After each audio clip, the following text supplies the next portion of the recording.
Good morning students. आज मैं आप लोगों को आपका 10th चैप्टर जीवन नहीं मरा करता है ये पढ़ाने जा रही हूँ। एक कविता है जिसको लिखा है गोपाल दास नीरज ने। इस कविता के माध्यम से कवि ने यह समझाने का प्रयास किया है कि कुछ सपने जो होते हैं मनुष्य के टूट जाते हैं, तो उससे मनुष्य को रूठकर नहीं बैठना चाहिए, निराश होकर नहीं बैठना चाहिए, निरंतर आगे बढ़ने का प्रयास करना चाहिए। इससे पहले आप लोगों का चैप्टर विवेक था, मैंने आप लोगों को उसका एक्सरसाइज क्वेश्चन आंसर सब सेंड कर दिए थे। ठीक है, तो आज मैं आप लोगों को ये कविता पढ़ाने जा रही हूँ, आप लोग ध्यान से देखेंगे और सुनेंगे। छिप छिप कर अश्रु बहाने वालों, मोती व्यर्थ लुटाने वालों, कुछ सपनों के मर जाने से जीवन नहीं मरा करता है। यानी कि छुप छुप कर रोने वालों, जो छुप छुप कर रोते हैं और अपने आंसुओं को, आंसू रूपी मोती रूपी आंसुओं को व्यर्थ ही लुटाते रहते हैं। लोगों के आंसू बहुत कीमती होते हैं और उसको लोग व्यर्थ में ही कुछ सपनों के और छुप छुप कर रोते रहते हैं और कुछ सपनों के टूटने से उस मोती को लुटाते रहते हैं। तो कवि इस पंक्ति के द्वारा यह समझाने का प्रयास कर रहे हैं कि कुछ सपनों के टूट जाने से, कोई हमारे 10 सपने में से एक सपना टूट जाता है तो उससे जीवन मरा नहीं करता है और उससे कभी भी निराश नहीं होना चाहिए। सपना क्या है नयन सेज पर, सोया हुआ आंख का पानी, और टूटना है उसका ज्यों जागे कच्ची नींद जवानी। सपना क्या है? सपना इस प्रकार है जैसे हम लोग सोए रहते हैं और हमारी आंखों के ऊपर पलकों पे जैसे एक आंसू की बूंद हो और हमारे जागने से वो बूंद टूट जाए, बिखर जाए और हमारी नींद भी खुल जाए। गीली उम्र बनाने वालों, डूबे बिना नहाने वालों, कुछ पानी के बह जाने से सावन नहीं मरा करता है।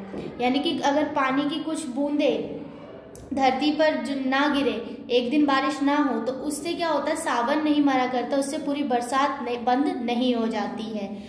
माला बिखर गई तो क्या, खुद ही हल हो गई समस्या, आंसू गर नीलाम हुए तो समझो पूरी हुई समस्या। माला के टूट जाने से और आंसू के बह जाने से, नीलाम होने से समझो कि सारी समस्याएं हल होती नजर आ रही हैं।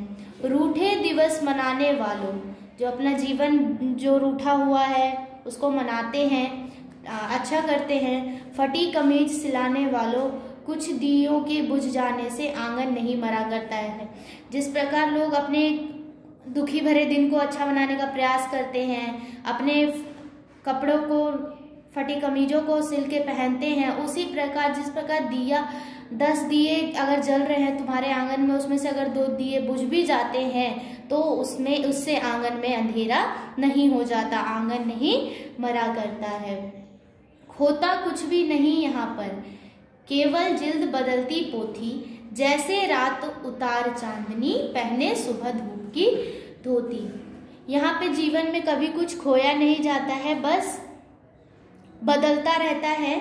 जिस प्रकार कि जैसे रात में चांदनी को उतार कर सुबह होती है, चांदनी जब ढल जाती है तो फिर सुबह होती है, उसी प्रकार हमारा जीवन भी उतार चढ़ाव देखता है। वस्त्र बदलकर आने वालों, चाल बदलकर जाने वालों, चंद खिलौने के खोने से बचपन नहीं मरा करता है। वस्त्र बदलकर यानी कपड़े बदलकर आने वालों, अपनी चाल पहनावे को बदलकर आने वालों, चंद खिलौने। अब जैसे तुम्हारे पास कुछ बहुत सारे खिलौने हैं, उसमें से कुछ खिलौने टूट जाते हैं या खो जाते हैं, तो उससे हमारा बचपन नष्ट खत्म नहीं होता है, उससे निराश हमें नहीं होना चाहिए। कितनी बार गगरिया फूटी, शिकन न आई पनघट पर, कितनी बार किश्तियां डूबी, चहल पहल वैसी है तट पर। जाने कितनी बार पनघट पर गगरिया यानी कि मटके जो होते हैं, घड़े जो होते हैं वो फूटे होंगे, कितने बार जो नाव है तटों पर डूबे होंगे, लेकिन उससे ना ही तो पनघट पर शिकन आती है, ना ही पनघट दुखी होता है, ना ही पनघट को कोई चोट पहुंचती है और ना ही तट खाली रहता है। क्योंकि अगर एक नाव डूब जाती है तो क्या तट को छोड़कर सब लोग आ जाते हैं? नहीं। दूसरा नाव समुद्र में उतरना, पानी में उतरना बंद कर देती है? नहीं, वो उसी प्रकार आगे बढ़ती रहती है।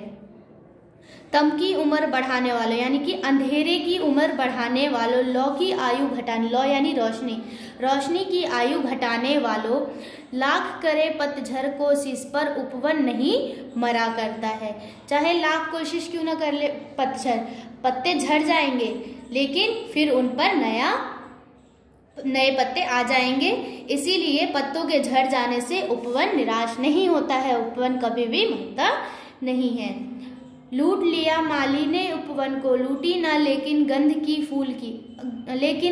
फूल की, तूफानों तक ने छेड़ा पर खिड़की बंद ना हुई धूल की। चाहे जो माली होता है वो बगीचे के सारे फूल तोड़ कर ले जाता है, लेकिन जो बगीचे की खुशबू होती है वो उसमें वैसे ही रहती है। और कितने भी बड़े बड़े तूफान आते हैं, लोग अपने खिड़की दरवाजे बंद नहीं करते हैं। नफरत गले लगाने वालों, नफरत यानी कि बुराई को गले लगाने वालों, सब पर धूल उड़ाने वालों और सबकी बुराई करने वालों, कुछ मुखड़ों की नाराजी से दर्पण नहीं मरा करता। और दूसरे के बारे में बुराई बताने वालों, अगर तुम नाराज ही हो तो उससे दर्पण, अगर तुम दर्पण में नहीं देखोगे उससे दर्पण नहीं मरा करता है। ठीक है, तो यहाँ पे आप लोगों का ये कविता कंप्लीट होता है। आप लोगों को इसको अच्छे से रीडिंग करना है, समझना है। बस इस कविता में यही बताया गया है कि हमें हमेशा सकारात्मक यानी कि पॉजिटिव सोच रखनी चाहिए और हमेशा अपने आप को यह आश्वासन देना चाहिए कि हम आगे बढ़ेंगे। और हमेशा ये और लोगों को भी यही सिखाना चाहिए कि हमेशा आगे बढ़े, अपने जीवन में कुछ सपनों के टूटने से खाली ना बैठे, अपने सपनों को पूरा करने का प्रयास करते रहना चाहिए। ठीक है, तो यहाँ पे आप लोग का ये चैप्टर कंप्लीट होता है। आप लोगों को इसका वर्ड मीनिंग अपनी कॉपी में नोट करना है, एक्सरसाइज में आप लोगों को सेंड कर दूंगी। Okay, thank you.